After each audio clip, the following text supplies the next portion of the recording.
माता दी दोस्तों, आप सभी का स्वागत है हमारे यूट्यूब चैनल में।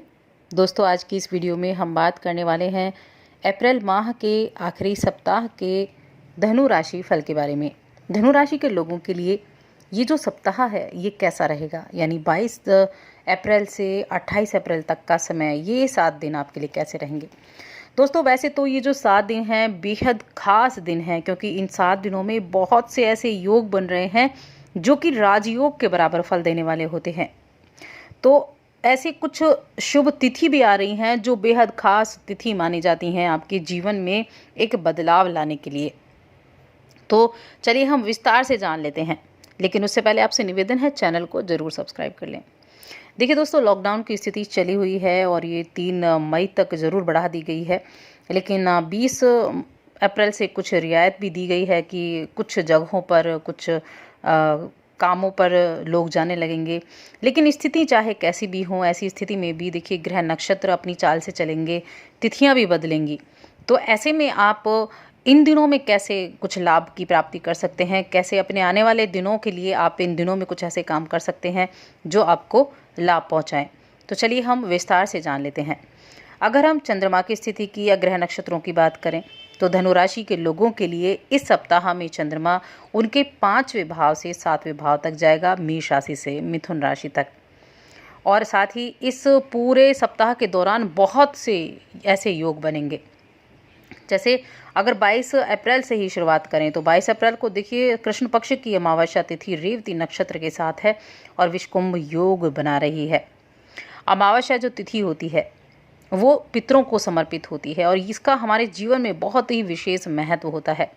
देखिए, अगर आपकी जीवन में आपकी कुटुंब से जुड़ी, परिवार से जुड़ी, धन से जुड़ी जो परेशानियां होती हैं, ऐसी परेशानियां आप अमावस्या के दिन उपाय करके ज़रूर दूर कर सकते हैं। अमावस्या के दिन अपने पितरों को, अपने पूर्वजों को ध्यान में रखकर कुछ मीठा आप बनाएं और कुछ गरीबों को खिलाएं, साथ ही खुद भी ग्रहण करें, क्योंकि अमावस्या का दिन पितरों को तर्पण करने का होता है और ये आपके ऊपर हमेशा कृपा बनाए रखते हैं। इसीलिए इस दिन की शुरुआत आप ऐसे करें। वहीं 26 अप्रैल का जो दिन है वो बेहद खास दिन है, क्योंकि अक्षय तृतीया का दिन है और इस दिन 6 राजयोग बन रहे हैं। तो इस दिन का फ़ायदा आप कैसे उठा सकते हैं ये भी हम आपको इस वीडियो के अंत में बताएंगे। और देखिए, इस सप्ताह में 25 और 27 अप्रैल के दिन भी सर्वार सिद्धि योग, अमृत सिद्धि योग, रवि योग, त्रिपुष्कर योग जैसे योग बन रहे हैं जो इस सप्ताह को बेहद खास बना रहे हैं। तो ये सप्ताह बहुत ही खास रहने वाला है। इस सप्ताह में आप पूजा पाठ पर ज़्यादा ध्यान देंगे तो बहुत अच्छा रहेगा। तो चलिए हम विस्तार से जानते हैं। चंद्रमा की स्थिति के अनुसार पंचम, छठे और 7वें भाव में चंद्रमा होंगे। तो इस सप्ताह के दौरान जो शुरुआती दिन होंगे उसमें आपको अच्छे फलों की प्राप्ति होगी। खासतौर से विद्यार्थी जो हैं वो खुद को अच्छे से व्यक्त कर पाएंगे, शिक्षा के क्षेत्र में आगे बढ़ते हुए नजर आएंगे। देखिए, विद्यार्थियों की जो शिक्षा है वो ऑनलाइन चल रही है। ऐसे में आप अपने परिवार वालों से, बड़े भाई बहनों से, टीचर से, सबसे आप किसी चीज़ को अगर परेशानी हो रही है तो उसको आप सॉल्व कर सकते हैं, समझ सकते हैं, अच्छे से फोकस कर सकते हैं। प्रतियोगी परीक्षाओं की जो तैयारी कर रहे हैं उनके लिए भी बहुत अच्छा ये समय है। आपको अपने किसी मित्र की अगर ज़रूरत है तो आप बिल्कुल बेहिचक मदद मांग सकते हैं और इस दौरान आपके माता पिता भी आपके मनोबल को बढ़ाते हुए नजर आएंगे। साथ ही आपके माता पक्ष के जो रिश्तेदार हैं उनका सहयोग आपको किसी न किसी रूप में प्राप्त होने वाला है। और बुध भी देखिए इस सप्ताह के मध्य में यानी 25 अप्रैल को गोचर करेंगे पंचम भाव में आपके। और पंचम भाव में शुक्र का जो ये गोचर होगा ये आपके जीवन से कई तरह की जो परेशानियां हैं उनको दूर करने का काम करेगा। इस समय आपकी आमदनी में भी बढ़ोतरी हो सकती है। अगर आप काम कर रहे हैं, वर्क फ्रॉम होम की स्थिति में हैं या ऑफिस जाना शुरू आपने किया है या आप घर बैठ कर ही काम कर रहे हैं तो बढ़ोतरी होनी निश्चित है, क्योंकि बुध का यहाँ आपके लिए बड़ा अच्छा योग बना हुआ है। इस गोचर के चलते आपके जीवन साथी को भी लाभ की प्राप्ति निश्चित होगी और समाज के प्रतिष्ठित लोगों से आपका मेल जोल भी बढ़ता हुआ नजर आएगा। आप इस समय अपने गुरुजनों, अपने घर के बड़े बुजुर्गों से आशीर्वाद लेते रहें तो अच्छा रहेगा। इस समय आपका कोई काम नहीं रुकेगा, आपके काम जरूर बनते रहेंगे। पारिवारिक स्थिति में सामंजस्य बनाकर चलेंगे, तालमेल बनाकर चलेंगे, जिससे पारिवारिक स्थितियां भी अच्छी रहेंगी। परिजनों के साथ अच्छा वक्त भी आपका बीतता हुआ नजर आएगा और थोड़ा मानसिक सुकून आपको इस सप्ताह ज़रूर देखने को मिलेगा। कोई स्वास्थ्य संबंधी परेशानी थी तो शुरुआत में उसमें सुधार आता हुआ दिखाई देगा। खास तौर से अगर अस्थमा का कोई रोगी है तो वो ज़रूर सावधानी रखे। तनाव किसी भी तरह का नहीं लेना है, धैर्य के साथ सभी कामों को आपको करना है।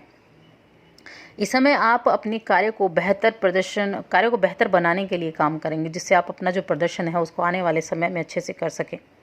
हो सकता है आपको आपका बॉस कुछ नई जिम्मेदारियां सौंपने वाला हो, तो उसके लिए तैयार रहना है। यानी ये कहना गलत साबित नहीं होगा कि ये समय आपके लिए कुछ बेहतर उम्मीदें लेकर आ सकता है। परिजनों का भरपूर सहयोग आपको मिलेगा। विवाहित लोगों के संबंध और भी अधिक गहरे दिखाई देंगे और जो प्रेमी हैं, प्रेम संबंध से जुड़े हैं, वो एक दूसरे के साथ अच्छा समय व्यतीत करेंगे, चाहे फिर वो फ़ोन के ज़रिए ही क्यों ना हो।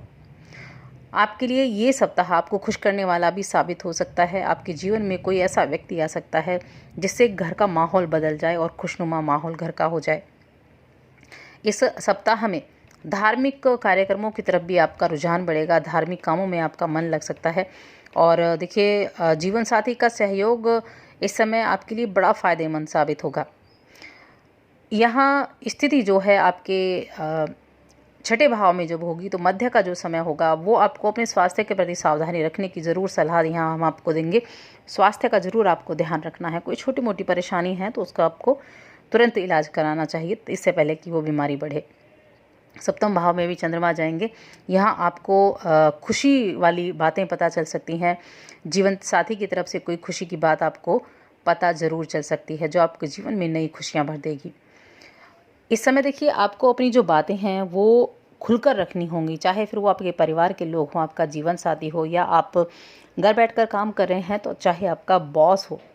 अपनी बातों को खुलकर कहें, स्पष्ट कहें। इससे आपके लिए कई फ़ायदे के योग बन सकते हैं।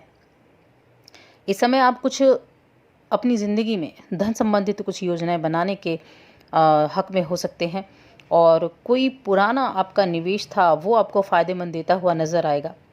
रोज़मर्रा के कामकाज आपके सही रहेंगे और कुछ भ्रम की स्थिति भी बन सकती है सप्ताह के अंत में। तो इस समय आपको अपने काम से काम रखना होगा, बेकार की बातों में ना पड़ें तो अच्छा रहेगा। अपने नए कामों की प्लानिंग में आप समय लगा सकते हैं, और यहाँ प्रेम संबंध आपके मजबूत बनेंगे। लव लाइफ बहुत अच्छी होगी। स्टूडेंट्स के लिए पूरा सप्ताह ही बहुत ही अच्छा बना हुआ है। अब हम बात करते हैं देखिए 26 अप्रैल की, और ये जो 26 अप्रैल का दिन है ये बेहद खास है, क्योंकि ये अक्षय तृतीया का दिन है। अक्षय तृतीया का दिन और 6 राजयोगों का बनना बहुत ही विशेष है। धार्मिक रूप से इस दिन को बहुत महत्वपूर्ण माना जाता है। इस अक्षय तृतीया के दिन को, ये जो अक्षय तृतीया का दिन होता है ये अबूझ मुहूर्त होता है। इसे शुभ कार्य करने के लिए, माँ लक्ष्मी को प्रसन्न करने के लिए बहुत महत्वपूर्ण माना जाता है। देखिए, अक्षय का मतलब होता है कभी न क्षय होने वाला, और इस दिन भगवान विष्णु के छठे अवतार भगवान परशुराम का जन्म हुआ था। साथ ही इस दिन अक्षय तृतीया पर माँ गंगा का धरती पर आगमन हुआ था, और अक्षय तृतीया के दिन ही वेद व्यास जी ने महाभारत ग्रंथ लिखना शुरू किया था। और इसी दिन सतयुग और त्रेता युग की अक्षय तृतीया के दिन ही शुरुआत भी हुई थी। बद्रीनाथ धाम के कपाट भी इसी दिन खोले जाते हैं। तो ये दिन बहुत ही खास है। और देखिए, जब ऐसे दिन आते हैं और ऐसे में जब 6 राजयोग का निर्माण होता है तो इन दिनों का लाभ आपको ज़रूर उठाना चाहिए, और हम आपको बताएंगे कि आप कैसे इस दिन के लाभ को उठा सकते हैं। लेकिन देखिए, ये अक्षय तृतीया का दिन है, और ऐसे ही जो पुष्य नक्षत्र होता है वो खास क्यों माना जाता है? इन दिनों में सोने की खरीदारी करना बहुत शुभ माना जाता है। कहते हैं कि इन दिनों में जो सोना खरीद कर घर में रखा जाता है, पूजा पाठ करके जो सोना घर में रखा जाता है, वो आपके घर में इतनी बरकत करता है कि आपको जीवन में कभी ऐसी स्थितियों का सामना नहीं करना होता कि जब आपको वो चीज़ें बेचनी पड़े किसी ज़रूरत के लिए। तो ये इतनी बरकत करता है कि आपके घर में हमेशा बरकत होती है। तो इस दिन का आप कैसे फ़ायदा उठा सकते हैं? आप अक्षय तृतीया के दिन अपने घर के स्वर्ण आभूषण को लें, चाहे आपके पास थोड़ा ही क्यों ना हो। स्वर्ण आभूषण लें और उन्हें कच्चे दूध और गंगा जल से धोएं। उसके बाद एक लाल कपड़ा बिछाएं साफ, और उसके ऊपर अपनी इन जो सोने के आभूषण हैं उनको रख दें। उसके बाद केसर और कुमकुम से उन चीज़ों का आप पूजन करें।